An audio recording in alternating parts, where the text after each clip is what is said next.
Sejam bem-vindos ao canal Vocação Jurídica. Meu nome é Roberta Renault e hoje eu estou aqui para cumprir uma promessa que eu fiz para vocês. Eu falei que na sexta-feira, até o final da semana, eu ia fazer um vídeo sobre a questão do réu foragido. E por que eu resolvi fazer isso? Porque eu tenho recebido muitas dúvidas de muitas pessoas através de WhatsApp, através de e-mail, através de contato telefônico sobre isso. Na verdade, eu acho que o mais importante aqui, para que fique bem claro esse vídeo e o conteúdo dele, eu vou dividir em partes. A primeira parte eu vou explicar o que é um réu foragido, que muitas vezes a pessoa não sabe o que é foragido, né? E às vezes confunde também com fugitivo. Depois disso, eu vou explicar quais são as consequências do foragido, os direitos que ele tem, algumas novidades que os advogados vêm aplicando e dicas finais, tá bom? Então, sem mais delongas, mas deixa eu só me apresentar. Eu já falei que meu nome é Roberta Renault, eu sou advogada há 25 anos e é com muito carinho que eu criei esse canal aqui para você, Vocação Jurídica, para que você entenda sobre temas relevantes. Eu sei que muitos que me assistem são advogados, estudantes de direito e alguns nem têm formação jurídica, são familiares de presos que querem se informar um pouco mais sobre a situação do doente, né, que está preso e às vezes não tem acesso à defensoria pública. Então seja muito bem-vindo, se essa for a sua primeira vez, e caso queira falar comigo, eu sempre disponibilizo o meu WhatsApp para eventuais consultorias ou tiradas de dúvidas, ok? Bom, vamos lá. Foragido. A maioria entende como foragido aquela pessoa que está sendo investigada ou processada criminalmente e que existe um mandado de prisão contra ela e ela está fugindo, se ocultando do cumprimento desse mandado. Então, policiais já foram na casa dela e ela, a todo custo, ela não quer que esse mandado de prisão seja cumprido e aí ela está escondida. Esse é o conceito tradicional de foragido. Eu iria um pouco mais além. Eu acho que o foragido também é aquela pessoa que às vezes não tem um mandado de prisão contra ela, mas ela se oculta da mesma forma da justiça. Ou seja, ela sabe que existe uma investigação contra ela sabe que existe um processo criminal contra ela e mesmo assim ela está escondida. Ela precisa ser intimada, por exemplo, citada para apresentar uma defesa, ou ela está sendo intimada para se apresentar na delegacia e ela não fica se escondendo, ela não quer comparecer para prestar os esclarecimentos. Essas pessoas eu considero também como foragidas, porque elas estão se ocultando da justiça, mas isso não é algo pacífico, tá? Mas de qualquer maneira, sendo foragido ou não, essas pessoas que não têm mandado de prisão contra elas e que ficam se escondendo da autoridade policial quando para receber intimação ou ficam se escondendo do oficial de justiça quando já existe um processo criminal, mesmo que elas não sejam consideradas como foragidas para alguns, pode e é bem provável que seja expedido um mandado de prisão preventiva. E com base em qual alegação?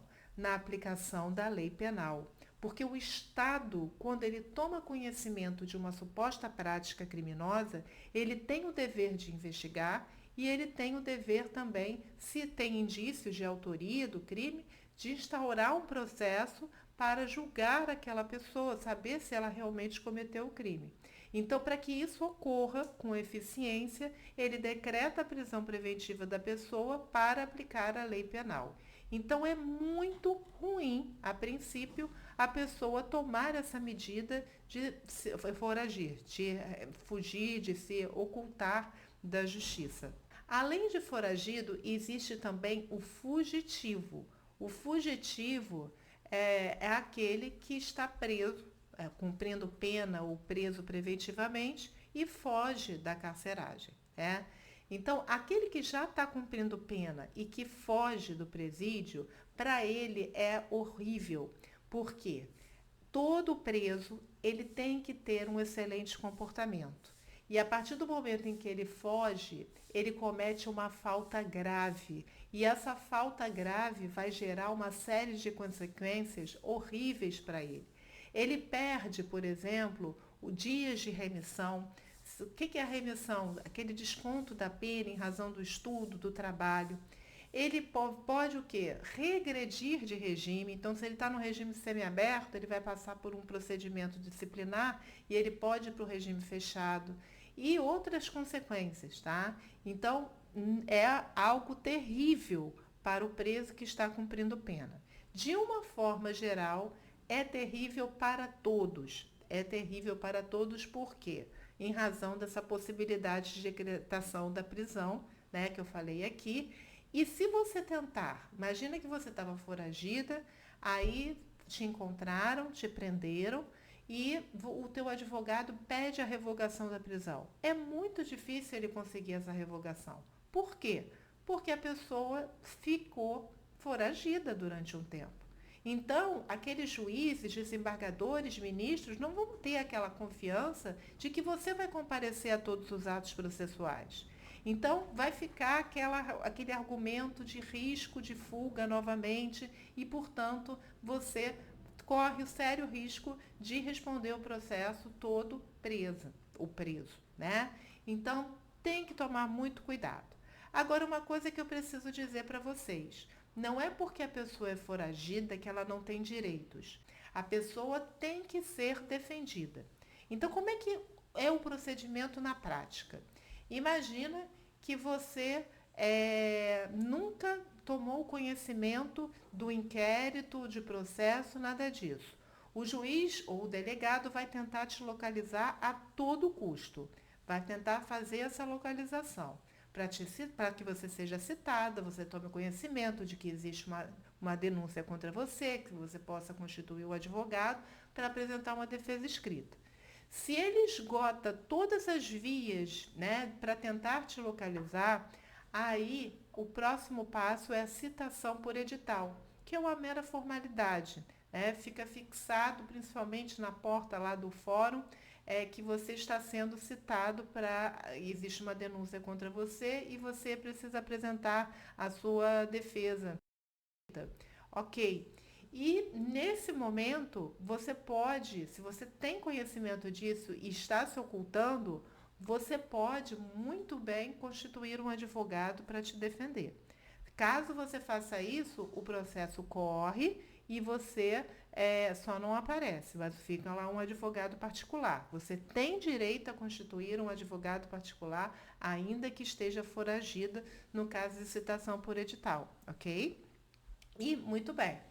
E se você não constitui, né, um advogado ou não aparece depois da citação por edital, o que vai acontecer? O processo fica suspenso. E aí pode e provavelmente o juiz, se ainda não decretou, ele vai decretar a sua prisão preventiva. Então, enquanto você não apareceu, o processo está suspenso. Só que a prescrição, não sei se você sabe o que é a prescrição, que é o tempo que o Estado tem, resumidamente, né, para punir você, para exercer a pretensão punitiva, esse prazo da prescrição, ele não é contado. Então, o processo fica suspenso e o prazo também. Assim que você é encontrado, aí o processo é reaberto. E por que eu digo que isso não é uma boa decisão, ser foragido, resolver se ocultar? Você deve procurar um advogado antes de mais nada. Procurar um advogado que possa te orientar da forma adequada, possa analisar o seu caso. Às vezes a situação é muito mais simples do que você imagina. Às vezes cabe uma suspensão condicional do processo, às vezes cabe um acordo de não persecução penal, às vezes já houve a prescrição, às vezes a defesa que você vai receber é muito simples. Então, antes de tomar essa medida e trazer sérias consequências para você, porque o foragido fica manchado, né? Fale com um advogado, né? Peça para que esse advogado te informe dos seus direitos. Alguém que seja especialista na área, que já tenha experiência, é claro, tá? Não tome nenhuma medida sem antes fazer isso. É muito importante que o réu participe do processo, porque quando ele participa, ele pode trazer provas, ele pode colaborar com o advogado revelando os fatos, ele pode participar totalmente da audiência, onde são apresentadas as testemunhas de acusação, de defesa, a não ser que essas testemunhas peçam para que ele se ausente, né, que ele fique fora da sala. Mas, a princípio, ele vai ter uma maior possibilidade de ajudar o seu advogado na defesa dele, tá? Agora, uma outra coisa que é importante também de deixar claro aqui, embora o Supremo Tribunal Federal já tenha afastado em alguns julgados, é o seguinte, é uma estratégia que os advogados vêm adotando. Que estratégia é essa? Quando eles defendem um réu, um cliente foragido, eles pedem que o cliente seja ouvido na audiência de instrução e julgamento por videoconferência, que ele preste o interrogatório dele por videoconferência. O que é o interrogatório do acusado? É a única oportunidade que ele tem, por si só, de trazer a versão dos fatos, né? Então, nas outras vezes, quem traz é o advogado. Então, os advogados dizendo que, mesmo que ele está foragido, ele tem direito à ampla defesa, ao contraditório, e por essa razão caberia uma videoconferência para ele ser ouvido no interrogatório. Muitos tribunais, inclusive o STF, já se pronunciou de forma contrária ao que eu estou falando, mas é uma tentativa, né? Sempre, o não a gente já tem, né? Eu sempre digo isso, vale a pena tentar sempre.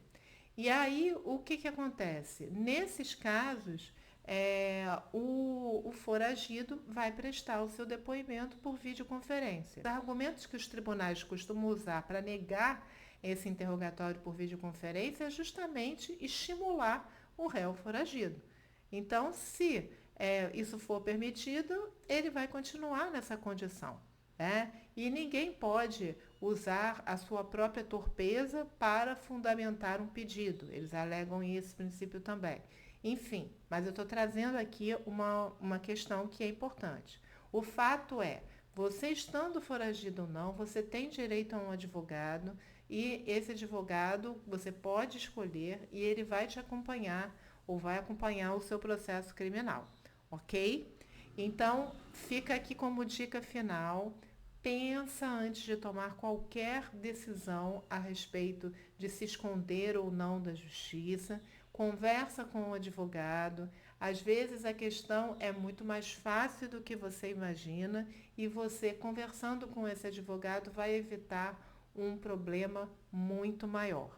Se ficou alguma dúvida aqui sobre esse vídeo, sobre esse tema que é tão importante, você pode registrar nos comentários, você pode entrar comigo em contato através do meu WhatsApp, ou se você tiver qualquer outra dúvida sobre direito penal, direito processual penal, sobre a prática da advocacia criminal, você também poderá entrar em contato pelo WhatsApp, tá bom? Então, eu fico por aqui, até a próxima semana com um novo vídeo. Beijo grande, bom fim de semana.